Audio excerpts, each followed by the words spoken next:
వారాలైన జనాలకు నోటు కష్టాలు ఇంకా తప్పడం లేదు. చిల్లర కోసం చిందరవందరగా మారిపోయింది జనజీవనం. రద్దు నిర్ణయం ప్రకటించి రోజులు గడిచినా బ్యాంకుల ముందు క్యూ లైన్లు మాత్రం తగ్గడం లేదు. బ్యాంకు ఓపెనింగ్ నుంచి క్లోజింగ్ టైం వరకు జనాలు పారులు తిరుగుతూనే ఉన్నారు. పోనీ క్యూ లైన్లో నిలుచున్న డబ్బులు కన్ఫర్మ్గా వస్తాయనుకుంటే ఆ హోప్ కూడా ఉండటం లేదు.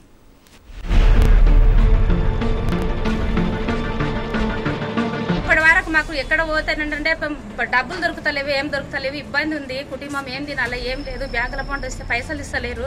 మా పరిస్థితి ఏంది, ఏం కాదా, ఏం లక్షణము.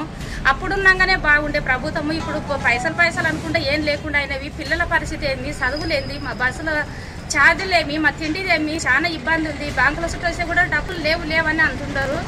9 గంటలకు వచ్చి 4, 5 అవుతుంటే కూడా డబ్బులు ఇస్తలేరు. మా పరిస్థితి ఏంది?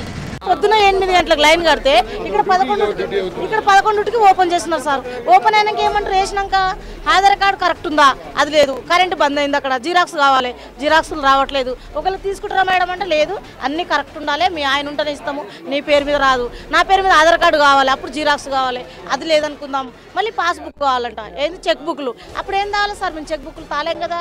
ఇవన్నీ ఇబ్బందులు పెట్టడం బంధం, ఉన్న కాడికి ఇవ్వాలి కదా. వినర్గా ఎప్పుడు ఇంటి పట్టునే ఉండే మహిళలకు కూడా నోటుబాట్లు తప్పడం లేదు. ఇంటి పని, వంట పని చూసుకునే వాళ్ళందరికీ ఇప్పుడు మనీ పని కూడా యాడ్ అయింది.